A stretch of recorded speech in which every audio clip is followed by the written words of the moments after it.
여러분 한번 제가 들고 있는 성경책을 한번 봐주시기 바랍니다. 여러분들은 지금 이 성경책의 앞표지를 보고 계시죠? 저는 성경책의 뒷표지를 보고 있습니다. 또 옆에 앉아 계신 분들은 이 옆면이 보일 것입니다. 이쪽도 마찬가지죠. 같은 성경책이지만 내가 앉아 있는 자리, 내가 서 있는 위치에 따라서 각각 다른 면을 다르게 볼 수 있습니다. 그런데요, 사람도 마찬가지인 것 같습니다. 저를 바라보는, 아니 우리 모두를 바라보는 시각이 다양하지 않습니까? 첫 번째는 내가 나를 바라보는 시선이 있습니다. 내가 나를 어떻게 바라보느냐, 그 시선이 있죠. 어떤 사람은 지금 처해 있는 상황이라든지 형편이라는 렌즈를 통해 내 자신을 바라보면서 이렇게 말합니다. 왜 나한테만 어려운 일이 생기는 거야? 도대체 왜 나만 이렇게 일이 잘 풀리지 않지? 왜 남들처럼 나는 돈도 많이 없고 많이 배우지도 못하고 좌절과 열등감에 빠지기도 합니다. 두 번째는 똑같은 나이인데 내가 아니라 다른 사람들이 나를 바라보는 시선도 있습니다. 보통 사람들은요, 겉으로 드러나는 외적인 조건, 외모를 가지고 그 사람을 평가하기도 하고 판단하지 않습니까? 여러분, 그리고 마지막 세 번째로 하나님이 나를 바라보는 시선도 있습니다. 그렇다면 하나님은 나를 어떻게 바라보실까요? 하나님은 여러분 자신을 어떻게 바라보신다라고 생각하십니까? 사무엘상 16장을 보면 하나님께서 선지자 사무엘에게 사울을 버리셨습니다. 그래서 사울을 대신해서 그 다음 이스라엘의 왕이 될 사람을 택하셨는데 저 베들레헴 이새의 집에 가서 그 아들 중에서 한 명을 왕으로 택하고 그에게 기름을 부으라고 말씀하셨습니다. 사무엘이 이 말씀에 순종해서 베들레헴 이새의 집에 도착했습니다. 아들들을 불렀습니다. 엘리압, 아미나답, 삼마. 이 아들들을 보니까요, 외모가 출중합니다. 정말 누가 보더라도 왕이 될 만한 제목입니다. 그 사람들에게, 그 아들들에게 기름을 부으려고 하니까 하나님께서 이렇게 말씀하시죠. 사무엘상 16장 7절에 보면 여호와께서 사무엘에게 이르시되 그의 용모와 키를 보지 말라. 뭘 보지 말라고요? 사람들이 보고 비교하고 평가하는 외적인 조건을 보지 말라라고 말씀하셨습니다. 내가 이미 그를 버렸노라. 내가 이미 그를 버렸노라. 그 아들들은 왕이 될 사람이 아니다, 그런 뜻이죠. 내가 보는 것은 사람과 같지 아니하니 사람은 외모를 보거니와 나 여호와는 중심을 보느니라 하시니라. 하나님 뭘 보신다라고요? 우리의 중심을 보신다라고 말씀하십니다. 결국은요, 그 선지자가 왔는데 초대받지 못했던 8째 아들 누굽니까? 다윗입니다. 저 양 우리에서 그 어린 전양을 돌보던 이 다윗이 이스라엘의 왕으로 기름 부음을 받았습니다. 오늘 성경 말씀을 보면 역시 하나님이 보시는 관점은 다릅니다. 우리가 보는 것이랑 하나님은 다르게 보고 계시는데 그 대상이 바로 기드온입니다. 6장 1절 한번 같이 읽겠습니다. 이스라엘 자손이 또 여호와의 목전에 악을 행하였으므로 여호와께서 7년 동안 그들을 아멘. 1절 보시면은요, 이스라엘이 또 악을 행하여 그 전에 이 사사시대입니다. 하나님의 은혜와 사랑으로 구원을 받았습니다. 그러면 그 다음에는요, 죄 짓지 않고 죄를 범하지 않고 정말 하나님의 말씀에 순종하려고 애를 썼어야 되는데 반복되는 말씀은 또 악을 행하여. 은혜를 생각하면 오늘 같이 찬양대 우리 대원들 특송한 것처럼요, 하나님의 은혜를 생각하면 모든 게 감사의 제목인데, 아니 이방의 족속에게서 구원받았으면 감사하고 다시는 그 길로 가지 않아야 되는데 은혜를 생각하면 또 악을 범하는 것이 아니라 또 찬양하고 또 감사하고 또 헌신하고 또 충성해야 되는데 여전히 이스라엘은 또 하나님 앞에 악을 행하고 있습니다. 이 모습은 우리에게 여전히 계속되고 있습니다. 지난 코로나19 여전히 그렇습니다. 이 코로나19 팬데믹 시대를 우리가 살고 있지만 지난 시간 우리가 한번 되돌아보면 여기까지 온 것이, 이번 추석까지 올 한 해 달려온 것이 하나님의 은혜인 줄로 믿습니다. 하나님의 은혜죠. 그렇다면 우리가 또 하나님께 감사하고 또 하나님께 찬양하고 또 하나님께 예배 드려야 되는데 그렇지 못한 것이 오늘 우리의 모습 아니겠습니까? 6장 3절 한번 같이 보겠습니다. 이스라엘이 파종 때가 되면 미디안과 아말렉과 동방 사람들이 치러 올라와서, 아멘. 하나님께서 그런 이스라엘을 다시 한번 깨우쳐 주시고 하나님의 품으로 부르시기 위해서 그들을 이방 사람들의 손에 붙이셨습니다. 그런데 이번에는 미디안뿐만 아니라 미디안과 아말렉과 동방 사람들이 연합해서 이스라엘을 다스렸습니다. 이스라엘을 지배했습니다. 그런데요, 3절 보셨지만은 그 사람들이 치러 올라왔는데 4절 보시면 이렇게 기록되어 있습니다. 진을 치고 가사 이르도록 토지소산을 멸하여 이스라엘 가운데 먹을 것을 남겨두지 아니하며 양이나 소나 나귀도 남기지 아니하니. 남겨두지 않았고 양과 소도 남겨두지 않았습니다. 온 나라 가운데 먹을 것이 없는 정말 가뭄의 시대, 빈곤의 시대가 그들에게 이어진 것입니다. 5절 보시면 그들의 숫자가요, 그들의 군인들의 숫자가 메뚜기 같이 셀 수가 없을 정도로 온 땅에 가득해서 이스라엘 백성들을 괴롭혔습니다. 6절 한번 같이 볼까요? 이스라엘이 미디안으로 말미암아 궁핍함이 심한지라 이에 이스라엘 자손이 부르짖었더라. 아멘. 그 전까지는 하나님께 기도하지 않다가 꼭 어려움 당하니까, 궁핍하니까, 먹을 것이 사라지고 재정적인 문제가 생기고 재정의 손실이 크게 일어나니까요, 그제서야 비로소 하나님께 부르짖었습니다. 하나님 기도했습니다. 이것도 다행이죠. 그런데 그 전까지는 하나님께서요, 사사기 1장서부터 보게 되면 삼갈, 에훗, 지난 시간 드보라처럼 이스라엘이 하나님께 간절히 기도하면 그때마다 한번 따라할까요? 사사, 하나님의 지도자죠. 사사들을 보내셔서 구원하셨는데 이번은 예외입니다. 8절 한번 같이 보겠습니다. 여호와께서 이스라엘 자손에게 한 선지자를 보내시니 그가 그들에게 이르되 여호와께서 이같이 말씀하시기를 이스라엘의 하나님 내가 너희를 애굽에서 인도하여 내며 너희를 그 종 되었던 집에서 나오게 하여. 아멘. 아니, 위급합니다. 당장 도움이 필요한데 하나님께서 예전처럼 드보라를 보내셔서 삼가를 보내셔서 에훗을 보내셔서 멋지게 그들을 구원하신 것이 아니라 이번에는 이름도 기록되지 않는 한 사람의 선지자, 예언자를 보내셨습니다. 여러분, 예언자, 선자의 사명이 무엇일까요? 하나님의 뜻과 말씀을 백성에게 전하는 것입니다. 그럼 도대체 왜 위급한 상황임에도 불구하고 하나님은 먼저 하나님의 말씀을 보내셨을까요? 지금까지 이스라엘이 하나님께 기도하고 방향을 전환했지만 완전한 유턴이 아니었습니다. 그 어려움을 벗어나기 위해서 기도했고 그 어려움에서 그들이 벗어나면 하나님으로부터 다시 등을 돌렸습니다.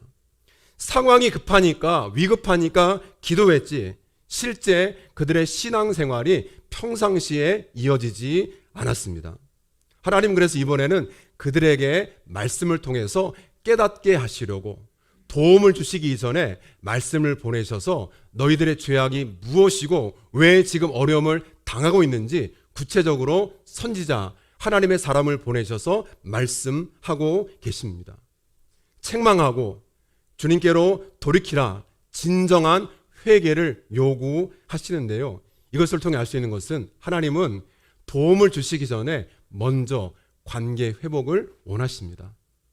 우리에게 어떤 큰 도움과 지금 위기 가운데에서 건져주시는 것, 주님의 은혜이죠. 그런데 그 이전에 먼저 한 사람 한 사람이 하나님과의 관계를 회복하기를 원하십니다. 우리가 지금 성경 통독 이번에도 6개월 동안 66권을 읽는 과정인데요. 27명이 참석하고 있습니다. 또 69절을 가지고 공부하는 60 영성 훈련, 또 이어지는 금요 불기둥 기도의 시간에 또 같은 말씀, 또 이어지는 말씀 가지고 말씀을 듣고 훈련하고 기도하고 있습니다. 이 모든 말씀, 마치 이스라엘에게 먼저 선지자, 예언자를 보내신 것처럼 이 말씀들을 통해서 저와 여러분들의 관계가 하나님께로 더 가까이 나아가기를 원합니다. 하나님과의 관계가 회복되고 하나님을 더 깊이 알아가는 기회가 되시기를 간절히 기도합니다. 그렇게 선지자를 보내신 다음에 오늘 주인공 기드온을 택하셨습니다. 같이 11절 보겠습니다. 여호와의 사자가 아비에셀 사람 요아스에게 속한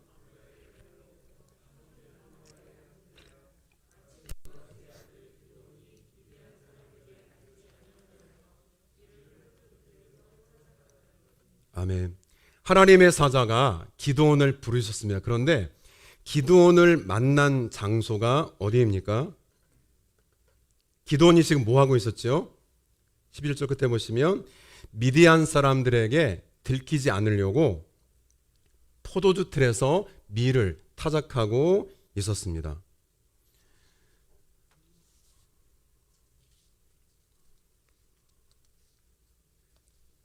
원래 밀은요, 포도주 틀에서 타작하는 게 아닙니다. 넓은 장소에서, 공개된 장소에서 타작해야 되는데 지금 미디안 사람들이 두렵기도 하고 혹시 내가 넓은 장소에서, 공개된 장소에서 이 밀을 타작하다가 빼앗길까봐 두려운 마음에 좁은 포도주 틀에서 밀을 타작하고 있었습니다. 누가요?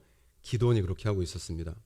오늘 성경에서 기드온은요, 좀 두려워하고 세상과 사람을 두려워하는 약한 인물로 보여지고 있습니다. 첫 번째로 정말 여러분, 기드온이 생각한 기드온 자신은 참 약하고 두려운 사람입니다. 두려움이 많은 사람이죠. 내가 나를 생각하더라도 내가 참 두려움이 많고 걱정이 많기 때문에 이 타작을요, 지금 넓은 장소에 나가서 하지 않고 좁은 포도주 틀에서 지금 타작하고 있습니다. 그러면 다른 사람들은 하나님이 부르신 기드온을 어떻게 생각했을까요? 어떻게 바라봤을까요? 15절 한번 같이 보겠습니다. 15절입니다. 그러나 기드온이 그에게 대답하여 이르되 오 주여 내가 무엇으로 이스라엘을 구원하리이까? 보소서 나의 집은 므낫세 중에 극히 약하고 나는 내 하나 아멘. 여러분, 이 말은요, 나의 집은 므낫세 중에서 가장 약하고 나는 내 아버지 집에서 가장 작은 아들입니다. 이 말은 실제 기드온의 고백이지만 주위 사람들이 다 알고 있는 모습이었습니다. 그렇지, 저 기드온 므낫세 가문 중에서 가장 약한 그런 아들이지.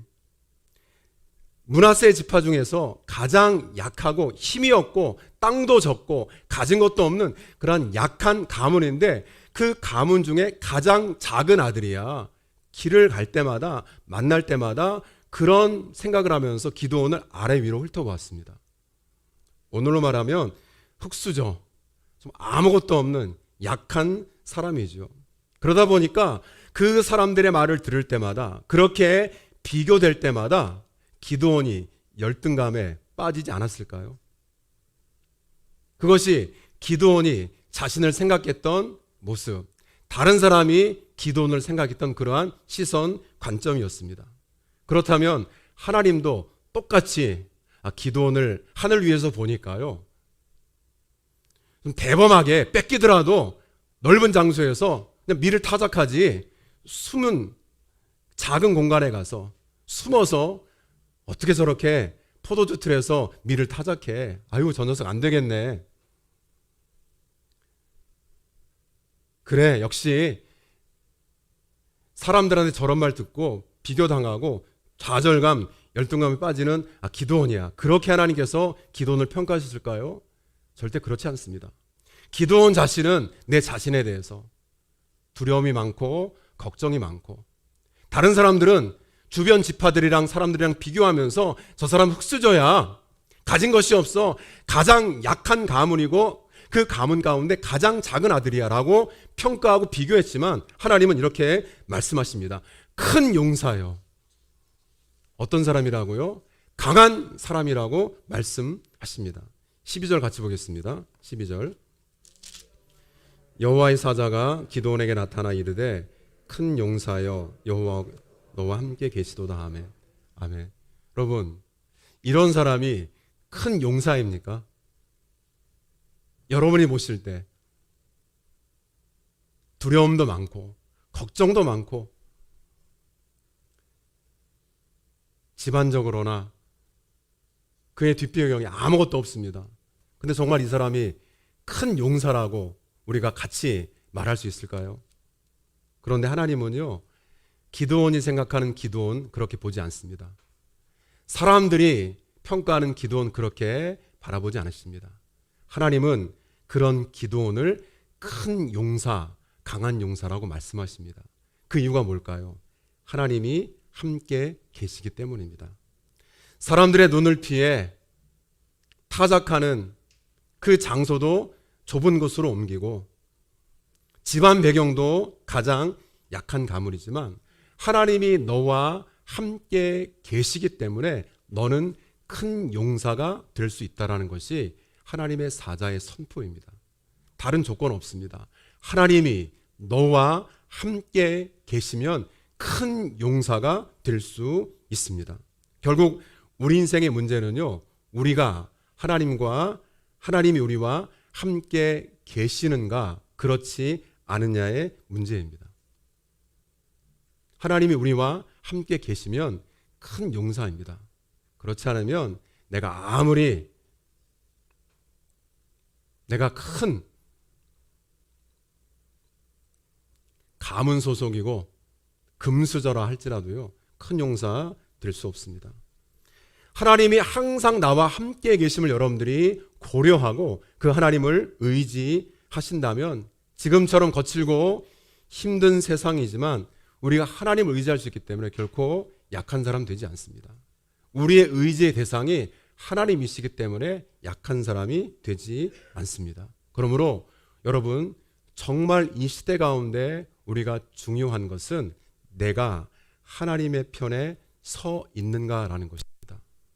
하나님이 나와 함께 계신다라는 것을 다르게 표현하면 내가 하나님의 편에 서 있는 것입니다. 그렇게 되면은요, 미디안의 군대가 수십만이지만 오늘 성경 16절을 보면 한 사람을 치듯 할 것이라고, 한 사람과 싸워 이기듯 할 것이라고 하나님이 약속하셨습니다.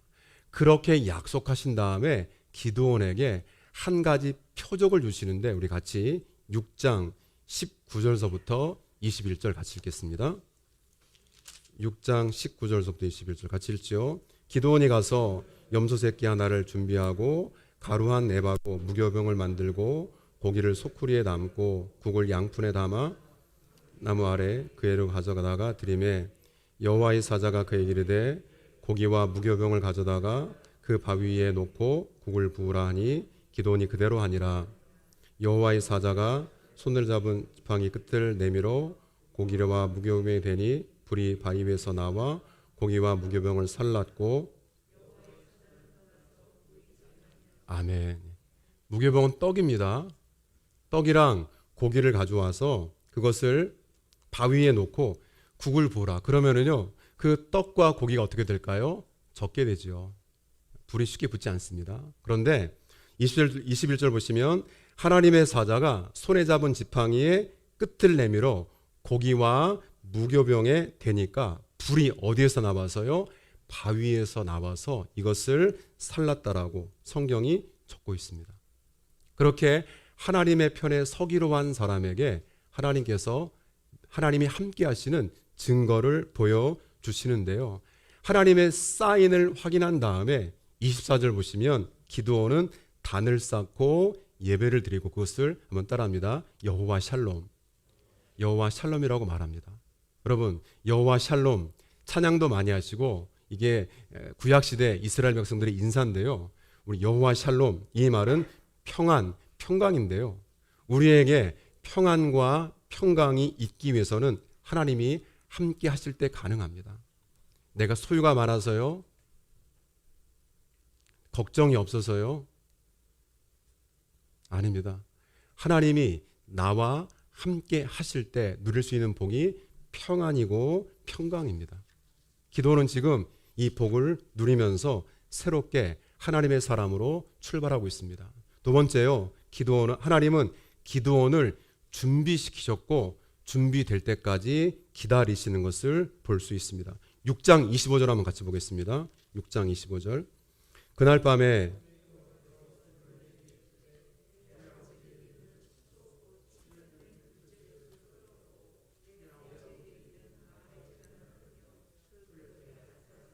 아멘. 여러분, 이게 이해가 되십니까?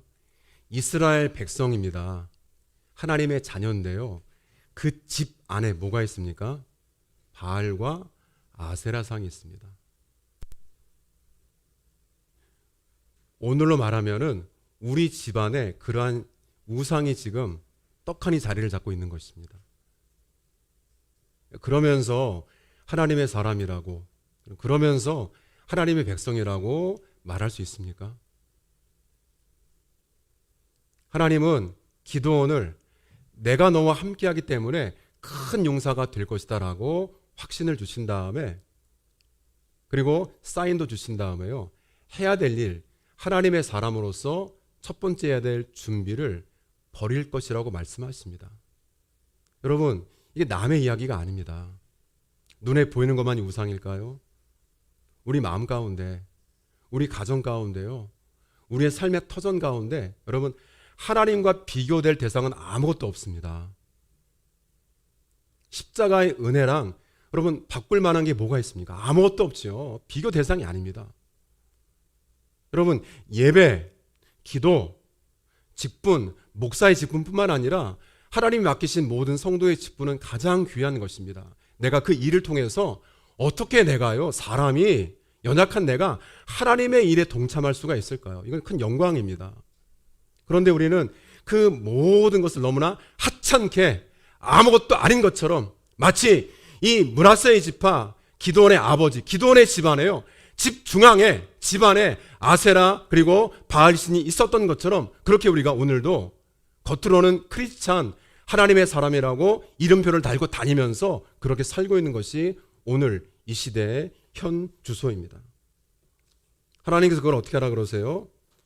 찍어내버리라. 그리고 26절 한번 보겠습니다. 26절. 또 이산성 꼭대기에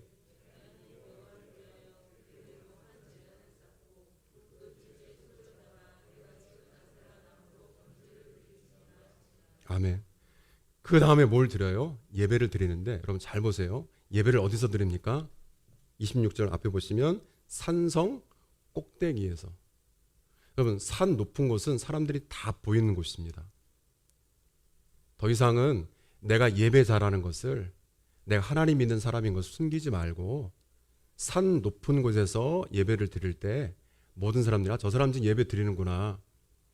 직장에서 출근하셔서 기도하시고 하루 업무를 출발하실 때 저 사람 교회 다니는 크리스찬이구나. 같이 식사하시고 회식할 때 기도하고 식사하실 때 저 사람 믿는 사람이었네. 더 이상 숨기지 말라는 것입니다. 높은 곳에서 다 버리고 다 찍어내버리고 예배 드려서 하나님의 사람으로 준비되라고, 준비되길 원하시는 하나님의 뜻을 우리가 볼 수 있습니다. 우리가 하나님의 사람으로서 준비가 되고요, 주일할 때 첫 번째 해야 될 일은 우리 아브라함처럼요, 떠나든지 기드온처럼 헐어버리든지 해야 됩니다. 그렇지 않고서는 이 영적인 생명을 유지할 수가 없습니다. 한번 따라할까요? 떠나든지 헐어버리든지. 여기를 떠나는 것이 아니라 그 잘못된 삶의 자리를 떠나든지 아예 헐어버리든지. 그리고 산 정상에서 제단을 쌓은 것처럼 여러분 공포하세요. 초대교회 성도들이요, 안디옥 교회에서, 안디옥에서 처음으로 그리스도의 사람이라고, 크리스찬이라고 인정을 받았습니다. 성경은 그거에 대한 자세한 설명을 해주지 않고 있지만은 분명한 것은요, 우리가 모여서 교회의 성도들이요, 우리 이름을 세상에다가 뭐라고 말할까라고 고민하는 것이 아니라 그 성도들의 삶과 예배를 보고 교회 울타리 밖에 있는 사람들이 저 사람들은 예수님처럼 사는 사람들이야, 작은 크리스찬이라고 이름을 붙여줬습니다. 그래서 우리 이름이 뭡니까? 우리 이름이 그리스도인, 크리스찬이 된 것입니다. 그렇게 살고 그렇게 준비하라고 말씀하고 있습니다. 34절 한번 보겠습니다. 6장 34절. 여호와의 영이 기드온에게 임하시니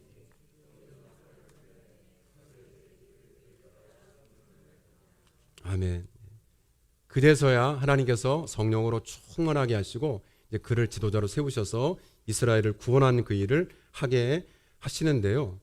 하나님께서도 우리가 하나님의 사자를 통해서 바위 위에 있는 떡과 고기를 불사르는 것처럼 우리 36절 한번 보겠습니다. 같이 읽죠. 36절, 37절입니다. 기드온이 여쭈어 주께서 이미 말씀하신 같이 내 손으로 이스라엘을 구원하시려거든 보소서 내가 양털 한 뭉치를 타작마당에 두리니 만일 이슬이 양털에만 있고 주변 땅은 마르면 주께서 이미 말씀하신 같이 내 손으로 이스라엘을 구원하실 줄을 내가 알았나이다 하였더니 아멘. 양털 시험을 요구합니다. 하나님, 제가 이제 36절과 37절을 보시면 양털 뭉치를 타작마당에 둘 텐데 하나님, 저를 정말 준비시키시고 저를 쓰시려는 계획이 분명하시다면 제가 볼 때, 다른 사람이 볼 때 저는 약하지만 하나님이 큰 용사라고 부르시고 성령 충만케 하셨는데 한 가지 더 사인을 구합니다. 이슬이 어디에만 내려요? 양털에만 있게 해주세요. 그 다음날 어떻게 됐죠? 물을 짜니까, 양털을 짜니까요, 거기만 물이 이슬이 내렸기 때문에 양털만 젖었습니다. 그 다음에는요, 반대를 요구하죠. 하나님, 온 지면에 이슬이 다 내리게 하시고 양털만 마르게 해주세요. 이 두 가지의 요구를 하나님이 들으셔서 하나님께서 기드온에 대한 확신을 주셨습니다. 어떻게 보면은요, 의심이라고 말할 수 있지만 이 과정을 통해서 기드온은요, 하나님께 묻고 행하는, 하나님께 묻고 하나님께 답을 구하는 정말 건강한 신앙으로, 건강한 지도자로 세워지는 것을 보게 됩니다. 여러분, 기도하시면 응답받습니다. 온 우리 삶 가운데 양털에만 이슬이 내리고 그 다음날 다 양털만 마르고 다 지며 이슬이 내렸는데, 그런 것처럼 하나님, 우리가 기도하게 되면은요, 꼭 이와 같은 방법이 아니더라도 우리 삶에 가장 필요한 것에 응답하셔서 우리로 하여금 주님께 기도하고 응답받는 신앙의 선순환이 이어지게 하십니다. 그렇게 해서 하나님의 사람으로 우리를 준비시켜 주시는 것이 하나님의 은혜인 줄로 믿습니다. 마지막 세 번째는요, 하나님은 우리의 약함을 들어 쓰십니다. 우리 같이 7장 3절 보겠습니다. 7장 3절. 이제 너는 누구든지 두려워 떠는 자는 길르앗산을 떠나 돌아가라 하시니 이에 돌아간 백성이 2만 2천 명이요 남은 자가 10,000명이라. 아멘.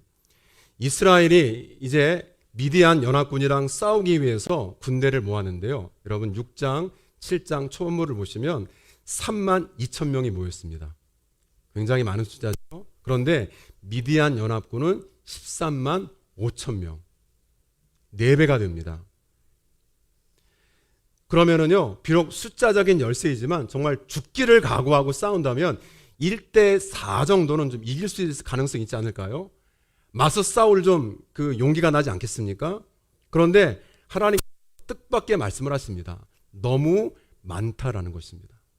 어느 쪽이 많습니까? 우리가 볼 때는요, 기드온과 함께한 이스라엘의 3만 2천 명이 많습니까? 미디안 연합군 13만 5천 명이 많습니까? 13만 5천 명이 많죠. 하나님은 이스라엘의 3만 2천 명이 많다라고 말씀하십니다. 그래서 두려워 떠는 사람들을 다 돌려보내라 라고 하니까 몇 명이 남았습니까? 10,000명이 남았습니다. 두려운 사람은 집으로 가라. 그 두려움이 전염병처럼 번져서 다른 사람에게 부정적인 영향을 줄 수 있기 때문에 차단하셨습니다. 그리고 남은 자가 1만 명인데 4절 보시면 1만 명도 많다라고 말씀하십니다. 그래서 5절과 6절 보시면 그들을 물가로 데려갔습니다. 물가로 데려가시는데 5절 한번 같이 보겠습니다. 7장 5절. 예. 기드온에게 이르시되 누구든지 개가 핥는 것 같이 혀로 물을 핥는 자들은 너를 따로 세우고 누구든지 물을 꿇고 물을 마시는 자들도 그와 같이 하라 하시더니 6절도 보겠습니다. 손으로 움켜 입에 대고 핥는 자의 수는 300명이요 그 백성은 다 물을 꿇고 물을 마신 사람. 아멘. 여러분 훈련하다가요 지금 미디안 군대와 맞서 싸우기 위해서 모였다가 물가를 만났습니다. 저도 예전에 군대 훈련 중에 이 물을 만나면 얼마나 반가운지요. 가서 먼저 얼굴을 씻고 이제 물을 마셨던 기억이 있는데 얼마나 반가웠습니까? 그러니까 허겁지겁 가서 마치 개가 물을 핥아 먹는 것처럼 그렇게 첨벙 물에 들어가서 물을 마시는 사람. 어떤 사람은 무릎을 꿇고 마시는 사람. 그런데 300명만 어떻게 합니까? 손으로 물을 떠서 제가 이렇게 마셨습니다. 손으로 물을 떠가지고요. 다소곳하게 마신 사람이 몇 명입니까? 300명입니다. 공통점은요. 개가 핥는 것 같이 그 혀로 물을 마신 사람, 핥아 먹은 사람, 그리고 무릎을 꿇고 마신 사람, 무릎을 꿇었습니다. 그래서 300명만큼은 무릎을 꿇지 않았습니다. 하나님께만 무릎을 꿇고 하나님께만 예배하는 300명을 하나님께서 고르고 뽑으신 것입니다. 또 하나는요, 지금 여기는 전시 상황 전쟁터입니다. 아무리 먹고 마시는 게 급하더라도요, 내가 군인의 신분이고 물을 마실 때라도 어떻게 될까요? 다소곳하게 마시면서 경계해야 되지요. 경계하지 않았습니다. 내 신분을 잃어버렸습니다. 잊어버렸습니다. 코로나19 시대에 여러분 우리의 모습이 이와 같지 않을까요? 크리스찬 하나님의 성도인데 이 재난 때문에 이 어려움 때문에 마치 물을 만났을 때 개가 핥아 마시는 것처럼 먹는 것처럼 그냥 정신없이 물에 빠져서 물을 마셨던 사람. 여기가 전쟁터인데 경계하지도 않고 그냥 무릎을 꿇고 하나님께만 무릎을 꿇고 예배하며 나아가야 되는데 적의 공격에 대해 준비하지도 않고 세상에 무릎을 꿇은 그 사람은 하나님이 제외시키시고 300명을 통해서 하나님 그 약한 300명이라고 하는 적은 숫자를 통해서 하나님의 일을 일구어 가십니다. 요즘 통계가 참 많이 나오는데요. 공통되게 한국교회 예배드리는 성도 가운데 30%가 줄어들었다는 통계가 계속 나오고 있습니다. 참 심각한 문제죠. 심각한 문제입니다. 이 재난을 겪으면서 내가 하나님의 자녀인 것을, 하나님의 신분인 것을 물에 던져버린 사람들이 많이 있습니다. 여러분 지금 어디에 무릎을 꿇고 계십니까? 어디에 무릎을 꿇고 계십니까? 정말 이 시대를 살아가면서 지금 영적인 전쟁터에 우리가 서 있는데 내가 하나님의 사람, 하나님의 자녀인 것을 기억하면서 경계하면서 신앙생활 하시고 물을 마시는 300명 되시기를 주님의 이름으로 축복합니다. 여러분 하나님의 일하시는 것에는 사람의 많고 적음이 문제가 되지 않습니다. 하나님은요 32,000명도 적다고 말씀하십니다. 10,000명, 32,000명도 많다고 말씀하십니다. 10,000명도요. 싸워야 될 적은 더 많은데 하나님은 숫자를 가지고 싸우지 않습니다. 하나님은 양으로 싸우지 않습니다. 구별된 비록 작지만 약하지만 300명처럼 구별된 하나님의 사람을 통해서 하나님은 오늘도 일하시는 줄로 믿습니다. 결국은 그 하나님의 사람들을 통해서 7장 후반부에 보시게 되면은요, 기드온이 앞장서서 300명을 세 때로 100명씩 나누어서 일은 밤 늦은 시간이죠. 10시부터 2시, 새벽 2시까지 그 당시의 시간으로 이경 때 블레셋 진영으로 미디안 진영으로 들어갔을 때 한밤중에 나팔을 불고 항아리를 부수고 그 안에 횃불을 꺼내 들고 소리를 질렀을 때 적군들이요 서로 죽이게 한 하나님의 역사를 통해서 하나님은 그들을 이기게 하신 줄로 믿습니다. 여러분 하나님은 오늘 우리에게도 이렇게 말씀하십니다. 여러분들이 가지고 있는 것, 우리가 지금 그렇게 가지려고 하는 것들이 그것이 중요한 것이 아니라 비록 약하지만 숫자는 적지만 우리 교회도 마찬가지입니다. 약해 보이지만 정말 300명처럼요 부족하고 약해 보이지만 세상 앞에 무릎을 꿇지 않고 오직 하나님이 하실 일을 기대하고 소망하면서 하나님을 바라보고 의지하는 그런 믿음 성도를 통해 하나님 오늘도 일하시는 줄로 믿습니다. 그렇게 하나님께서 우리를 써주시는 오늘 이 시대에 기도원 같은 큰 용사, 더 나아가서 오직 하나님께만 무릎 꿇고 예배하는 300명 같은 하나님의 사람으로 구별되시기를 주님의 이름으로 축복합니다.